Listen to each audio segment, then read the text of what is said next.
What happens when your power dies?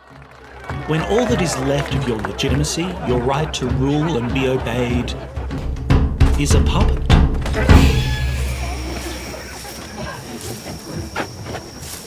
The dragon ought never lose, and yet...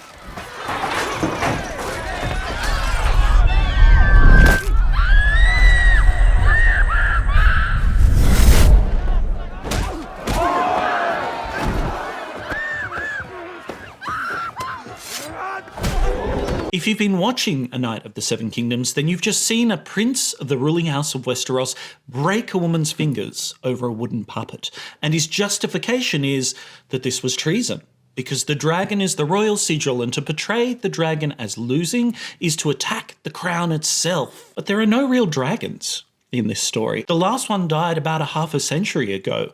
What Aerion is defending isn't a living weapon, it's a symbol. And the violence that he brings to defend that symbol, the disproportionality of it, the desperation underneath it, tells us something important about the state of the world and of Targaryen power in Westeros. Because when the performance is all that he has left, every challenge to it becomes basically existential. They can't afford to let the puppet dragon lose. They can't afford to let anyone practice the idea that dragons can be beaten. George R.R. Martin has built his world by cleverly stealing from our own history, and we'll see exactly how in a minute, but he's showing us a truth about power, about what it's built on, and about what happens when that foundation disappears. Because the Targaryens had nuclear weapons, then they lost them.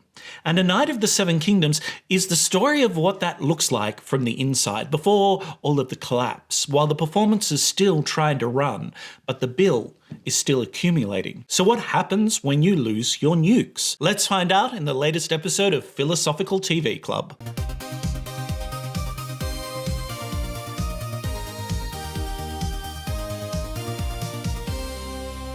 A Knight of the Seven Kingdoms is set right in the middle of the history of Westeros, and fair warning, spoilers for the first season ahead. Now, you may know what comes before it. It's House of the Dragon. The Targaryens at the absolute height of their power. There are dragons filling the sky. There's a dynasty tearing itself apart in a civil war. It can only survive because of the weapons it just cannot stop using. And you probably know what comes after it as well, which is Game of Thrones, where the Targaryens are essentially gone and the dragons gone with them. Jolly old Robert Baratheon is on the Iron Throne, and the whole Targaryen era has basically been reduced to two exiled siblings across the narrow sea. But A Knight of the Seven Kingdoms is really interesting because it sits between those two worlds. And it's fascinating even if you haven't thought about it much, because I've thought about it way too much. And here, the Targaryens are still on the throne. The great houses, they still bend the knee to them. The oaths are sworn, all of the banners fly, the ceremonies continue, all of that stuff. But the dragons, the whole source of the Targaryens' overwhelming and fundamentally foreign power, have been dead for half a century.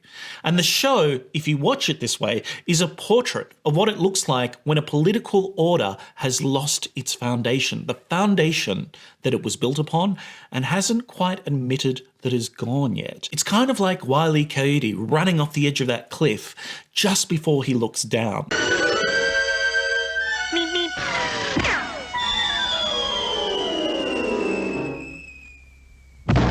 The series shows us what the nobles really think about their rulers' proclivities like this. They're incestuous aliens, Duncan.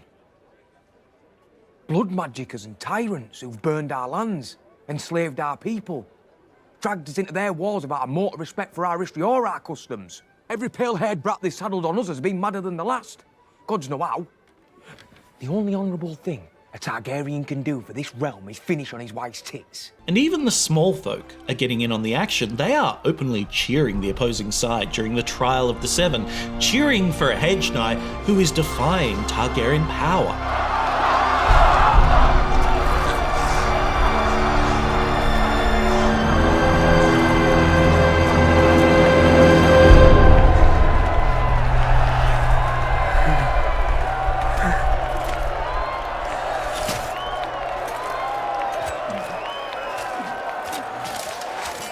Then in the books, there's the constant background of the Blackfire rebellions recurring in a way that suggests that this is more than about just who sits on the Iron Throne.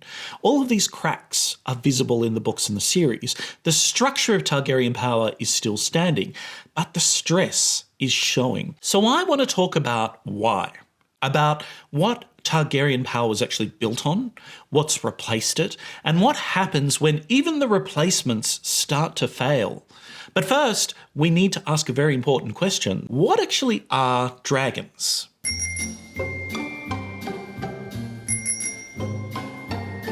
Now, George R.R. Martin has said it himself in interviews more than once. The dragons are for him the nuclear deterrent. They are nukes in the medieval age. It's a good line, but it's also worth digging into because the parallels to our world and our history are actually much deeper than you might expect. Because nuclear weapons don't win wars by being used. That's almost the opposite of how they work. They win, or rather they prevent wars by simply existing. The threat of total obliteration just restructures everything underneath it. So you don't have to fight the power that has them. You don't seriously challenge it. You defer. The weapons don't need to go off for the weapons to do their work. Nuclear powers get treated differently. In fact, if they do go off, then they've already failed. The whole point is that you should never have to use them, which means that Aegon's conquest wasn't a war in the conventional sense. It was kind of like the first demonstration of nuclear weapons. It was the field of fire, where Aegon's 3 dragons burned a combined Lannister-Gardner army of 55,000 men, which wasn't really a battle, but more like a nuclear proof of concept. After that, the question facing every king and lord in Westeros wasn't whether Aegon could destroy them, it was whether they wanted to find out. And most of them decided they didn't, which was rational. When someone has a weapon you cannot match, you can't outrun, you can't meaningfully survive, then the only real choice is to bend the knee. Just don't expect them to be happy about it. And here's, I think, what that means for everything that was built afterwards on that foundation. Every institution in Westeros, from the Iron Throne, the feudal hierarchy, the systems of oaths and fealty, the whole architecture of the houses and their allegiances and their obligations, all of that was constructed inside that implicit guarantee. The social order of Westeros is, at its foundation, a structure organised around the memory of total violence and destruction, but not necessarily ongoing violence, not the daily exercise of force, but the memory of it, the knowledge that it could happen to you. And political theory actually has a name for this gap, believe it or not. It's de facto power versus de jure power. De jure power is the legal claim, the formal right to rule, whereas de facto power is the actual capacity to enforce it. For a century and a half after the conquest, the Targaryens had both fused together completely. You obeyed them because they had the right. Yes, they were the kings, but also because the refusal meant fire. And then the dragons died. And it wasn't in battle, it wasn't dramatic. Martin tells us that they just kind of got smaller and smaller and dwindled, smaller across the generations and then eventually disappearing. And the world the dragons had made, well, that kind of kept going. Because what else was it going to do? The buildings are still standing, the institutions are there, the banners and all that stuff is still around. It's just that the foundation is gone. And there's a detail in the novellas that I really like. It really captures this. It's the dragon eggs that are still circulating as political objects, as prizes or as promises, but they might as well be rocks or stones. They never hatch. In the Mystery Night, a character has a few too many drinks and pitches poor Dunk, our hero and knight, on a future where those dragons are back, where they're restored, with everything that comes after that restored. And when the dragon hatches, this person argues, everything changes. But what's really interesting is that this currency of power is still in circulation. This idea of where legitimacy and the right to rule comes from. But underneath that currency, no dragons are hatching. The gold reserve is empty. And if you're enjoying this, then please like, hype, and subscribe for more. Just a quick plug. So that's the world that A Knight of the Seven Kingdoms is set in. It's a world running on the memory of this terrifying weapon. And the question, the one that hangs over every scene in the show, even the funny ones, even the warm ones, is how long will that memory hold before the people underneath it start to wake up?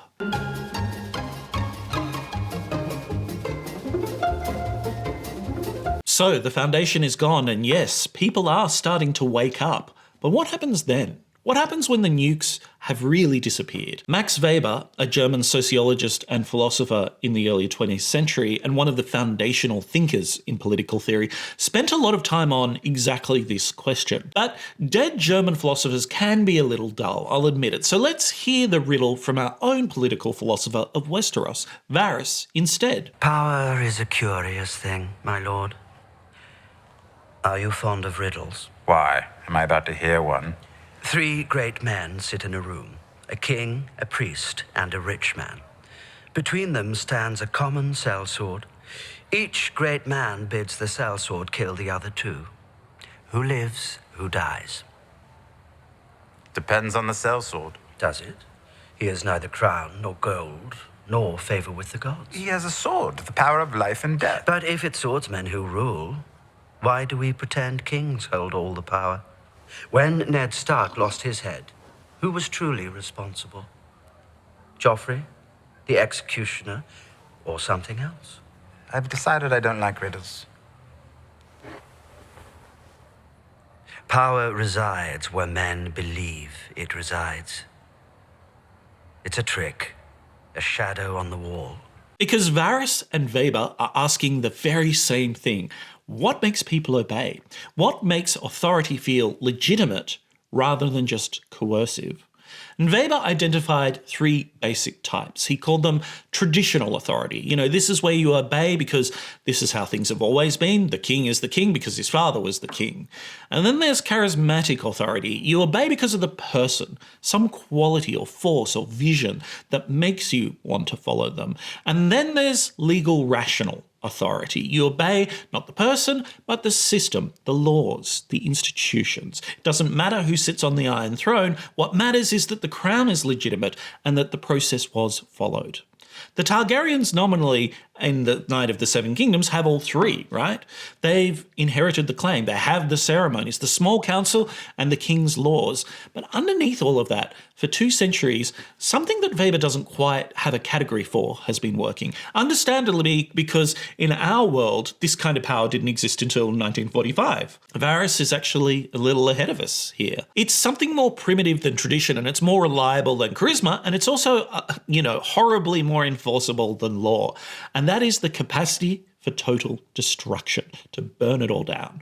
That was the real foundation of Targaryen power. And what we get in the Night of the Seven Kingdoms is a family trying to govern without it, each one of the princes reaching for something quite different, and none of it quite working. Take Aerion, for example. Aerion's solution to this problem of power is to become the dragon himself. So he's got the flame-crested helm, the fire and smoke surcoat. Egg says at one point that he even thinks he's a dragon in human form. Before a bout, he will taunt his opponent in the tournament with, "It's time you faced the dragon." The costume is doing what the missing animal cannot. And when the costume isn't enough, he resorts to personal violence.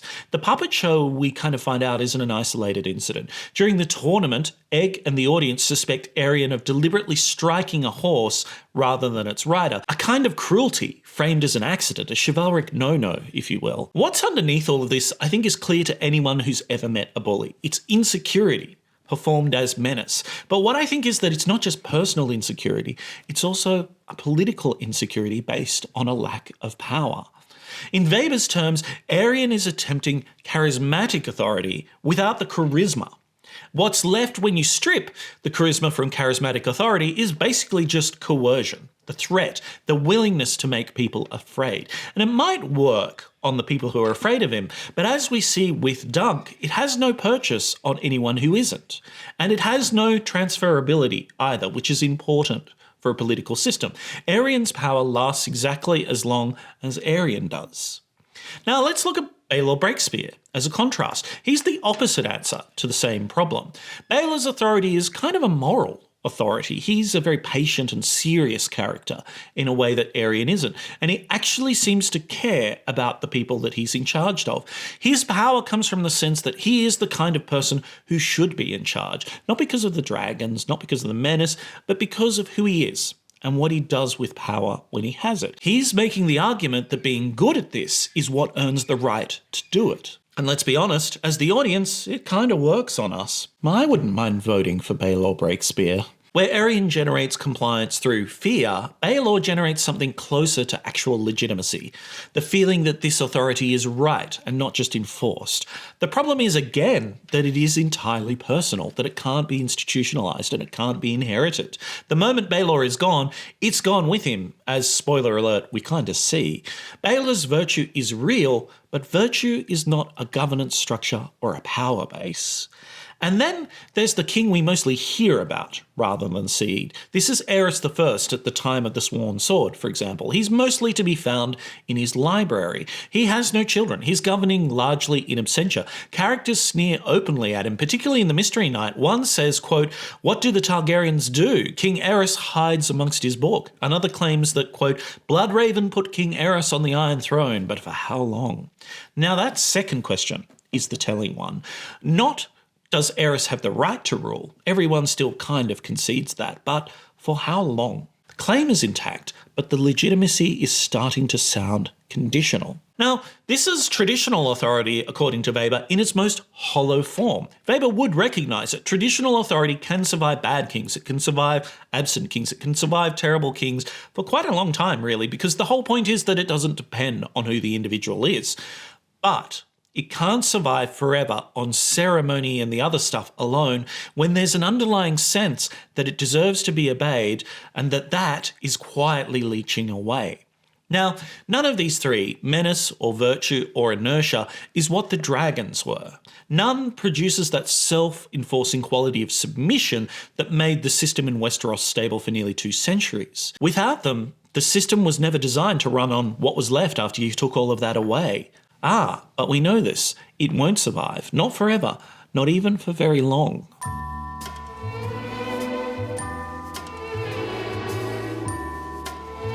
And actually, I think in A Knight of the Seven Kingdoms, we actually see it fall apart right there on screen without perhaps even realising. Because the tournament at Ashford is, on its surface, a sporting event. Knights compete, prizes are awarded, reputations are made and occasionally destroyed. It's entertainment. Are we not entertained? But tournaments in this world are never just entertainment. They're also a political technology. The tournaments gather together great houses in one place. They display the hierarchy of this world in formal, visible terms. Who sits where, whose banner flies the highest, which family's colours are on the lists, etc. It stages the social order as a kind of spectacle. And in doing so, it argues that the social order is natural. It reinforces it. The right people are at the top. The system works because here they all are together participating in this spectacle. But several of the Targaryens don't attend Ashford and don't even compete there. They kind of attend almost to bless the competition with their presence. Certainly Baelor and Maekar do. The royal family doesn't need to really do anything at the tournament except be there because their presence at the tournament is itself the claim. We are your rulers. We sit on the biggest, nicest, fanciest thrones. You are our subjects. And the proof is that we are all here together performing our respective roles and no one is objecting. That's the performance of legitimacy. And it kind of works. It has worked for centuries in this world because the performance was backed by something real. The dragons didn't need to be at the tournament themselves. They just needed to exist somewhere, available to use. You can call your participation voluntary when the alternative is obliteration, but you're not really being asked whether you consent or not. You're being given the opportunity to consent before the question becomes a bit more pressing and the dragons turn up at your door. But now the dragons are gone, and suddenly that agreement actually is voluntary. People are choosing to participate for reasons that are ultimately not backed by fire. Tradition, maybe. Habit. The genuine belief that the system is worth upholding for some. Whatever the reason, it's a reason, a real one, that could in principle be otherwise. And that is a fundamentally different situation. It's a new one for Westeros. So let's go back to that puppet show, because Tansel's performance is small folk entertainment. It's not meant for these nobles and these powerful people. Yet it portrays a dragon being defeated, and the crowd watches it, which means the crowd is practicing the idea that dragons can be beaten. That the thing which is supposed to be unchallengeable can, in fact, be challenged. Aerion's response isn't just cruelty in this situation, it's a kind of symbol management. if we put it in today's bureaucratic terms, brand management, if you will. And Baylor makes this explicit when he explains it to Dunk. He says, Aerion is already framing the incident as treason because the dragon is the royal sigil, and to portray the dragon dying is to practice in public a world where the Targaryen authority can be defeated. That overclaiming, that hyperbolicness, that's the tell. That tells us that what Aerion is defending isn't a legal position or a genuine security interest. He's defending the idea that the performance cannot be interrupted, that everybody must keep participating and playing their role in the order, that the voluntary agreement must be made to look compulsory, because if it looks voluntary, someone might notice that they actually have a choice about it. And then look at what happens in the aftermath. The fracture lines appear immediately. The noble sympathies after the trial of the Seven is called divide. Factions form. People who would never openly question Targaryen authority are suddenly calculating, whose side are you on here and what does that mean? Sure, the small folk are not rising up yet. The great houses are not yet preparing for rebellion, but the vibe has shifted. The seamless quality of authority has suddenly developed a very visible scene. So there's not a revolution in A Knight of the Seven Kingdoms, but there is a wobble. There's a moment where people start privately and quietly doing the arithmetic, doing the math. Weber notes that legitimacy is kind of a matter of belief. People obey because they believe that that authority is valid. It runs on its own because everyone has internalized the sense that this is how things are and how they should be. But once that belief starts to erode, enforcement becomes necessary. And enforcement is really expensive. It's visible. It has its own costs. Every time you force someone to comply, you are advertising that the belief is no longer doing the work. You're showing the mechanism working underneath. Aerion breaking Tanzel's finger is Aerion showing everyone the mechanism of power operating here.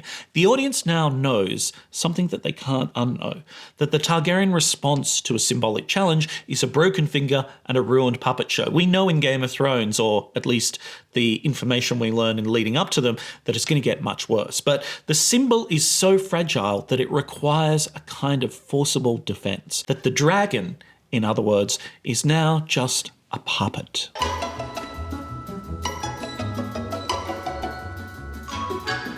So here's my question to you. If you were a great lord of Westeros, a Lannister, say, or a Tyrell, or a Tully, one of the families that bent the knee to Aegon 200 years ago, and you were quietly doing the arithmetic we've been describing, what would you actually be calculating? Not perhaps whether the Targaryens have the right to rule. That's kind of settled formally. 200 years of precedent, the claim unimpeachable on paper, and everybody's still technically conceding that point. The question I think you'd be asking is different. The question is, what happens if I don't? For 2 centuries, the answer was, you burn. It's so total, so immediate, so beyond negotiation that the arithmetic kind of resolved itself before you finish the question. But now that answer's a little murkier, isn't it? You'd face an army, possibly larger than yours, but possibly not. You'd face real consequences, serious ones, but human scale consequences. Consequences that can be weighed and perhaps, if you have enough swords and allies, survived. Maybe even won. The dragons are gone, so the arithmetic has changed. And the remarkable thing isn't that anyone rebelled. The remarkable thing is that it took as long as it did in Westeros. You don't need to know the deep lore to understand the Blackfire rebellions. You only need one fact and one implication. The fact: Daemon Blackfire was the legitimized bastard son of King Aegon IV, given the ancestral Targaryen sword, who eventually raised his banner against his true-born half-brother. And he lost. He died at the Battle of the Red Grass Field. The rebellion ended. And then it happened again and again. 5 Blackfire rebellions, each finding enough lords willing to back the claim that it became a civil war, more or less. Now, not all rebellions can be bangers. The second one was, as we say in Australia, a bit pissweak. But each drew in houses who calculated, not irrationally, that the Targaryen hold on power was contestable in a way that it simply was not before. The implication is that Daemon wasn't just making a dynastic argument. He was also arguing stuff like that merit matters, that leadership, military excellence, the genuine capacity to rule should count for something even when it's not necessarily on the right side of a birth certificate. And the reason that the argument gained so much traction in this world is the old answer to it. The fire, the absolute demonstration of who was in charge, was no longer available to settle the argument. You could not have made that argument in Aegon the Conqueror's time because the Targaryens had an answer that wasn't an argument. But once that answer is gone, then this kind of conversation begins. It's a conversation about who should rule that, once started, is very difficult to stop. Dunk hears about the Blackfires in the novellas as kind of a background noise. It's always there going on obliquely in camps and in taverns. It's a stain on houses' reputations. Or maybe you don't ask too closely who fought for who. Everyone knows about it and nobody wants to say anything about it really very plainly or publicly. But that repetition is kind of the point. The Blackfire rebellions aren't separate events that happen to share a name. They're symptoms of the same recurring condition. And it's recurring because the condition hasn't been treated. It's actually not clear that the Targaryens can ever treat it. Each rebellion is another group of lords doing the arithmetic and going, and acting on it. Robert's rebellion, which ends the Targaryen dynasty, is not really a different story. It's the same story, just later. A king who generated a genuine hatred, a spark in the form of Lyanna Stark, a coalition of lords who spent decades watching the Blackfire pattern and learning from it, all of this. Plus, the memory of the fire had faded enough. The conclusion of this arithmetic became, for enough people, this guy's got to go, and we might just have the power to do it. The Targaryens in this show also, they don't know that they're in a prequel. They have no idea what's coming, but we do. And what looks from inside of the story like a political order managing its different tensions looks from the outside like a structure in the process of failing. Yes, the tournament continues, the oaths are sworn, the banners fly, and the bill is there. It's accumulating quietly, one rebellion and one broken-fingered puppet show at a time.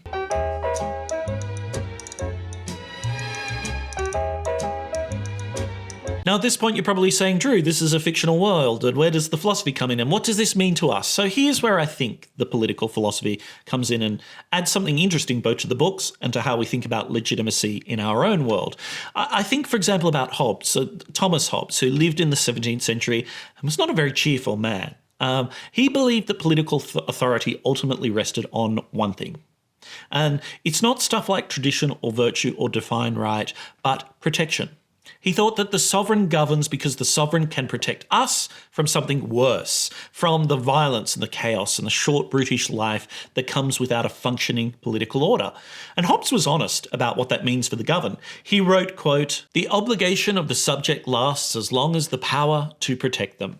Not longer, exactly that long. So when the protection goes, so too does the subject's obligation." And another philosopher, John Locke, writing a little later but building on these ideas, took a different route to a similar place. Legitimate authority for Locke requires the consent of the governed, and this is an idea you may have heard of, not as a formality or as a ceremony, but as the ongoing basis for the relationship between rulers and the ruled. People are not simply subjects for Locke. They're parties to an agreement, and that agreement can be broken. When the authority stops serving the people subject to it, the consent that underwrites that authority can be withdrawn. Hobbes and Locke disagreed about almost everything else, but on this they did converge. Power is not self-justifying. It rests on something. And when that something erodes, the power is on borrowed time. What the Targaryens have by the time of this show is the architecture of consent without its substance. The de jure claim, the legal right, the formal authority, and 200 years of inheritance and precedent, yes, that's intact. But the de facto reality, the actual felt sense that this authority is right and real and unchallengeable, that is quietly draining away. The gap between those two things is where the Blackfire rebellions are forged. It's where Robert Baratheon's rebellion begins many decades later. It's where every dynasty that has ever fallen has fallen. Not at the moment of collapse, but in the long, slow prior period when the claim and the reality came apart, and no one quite said so yet. So that, I think, is the question sitting underneath A Knight of the Seven Kingdoms. And honestly, underneath most of what Martin has written in this world, it's the question of why do we obey? What is it, actually, that makes an authority feel legitimate rather than just coercive? And what happens when the answer to that question changes? When the things that made obedience feel reasonable quietly disappear, and what's left is the performance of an order that may no longer deserve that name. Those, for me, aren't questions about Westeros. Or rather, they are questions about Westeros, but they are also questions about everywhere else. too. The Targaryens are a particularly clear case because the foundation of their authority was so dramatic and its disappearance was so complete. But the structure is not unique to them. Political orders run on legitimacy, and legitimacy has to come from somewhere. What it runs on can change or can fail or can be lost, sometimes slowly, sometimes all at once, sometimes before anyone's even noticing what's happening, and sometimes when we all suddenly do. We are, most of us, living inside structures that we didn't build ourselves and often didn't choose. Some of them deserve the consent that they asked for, sure, but some of them are running on memory and inertia and the leftover logic of arrangements that made sense once in a different world. The interesting question for me, I think the one really worth arguing about in the comments and with people you can respectfully disagree with, is how do you tell the difference? And what do you do when you think you know the answer? The Targaryens couldn't answer that question, but I think we can. But that's it for this episode of Philosophical TV Club. If you're interested in hearing more, then check out our video on the clash between honour and power in A Night in the Seven Kingdoms. It's a doozy. But until next time, be wise and be kind, and I wouldn't blame you if... I've decided I don't like riddles.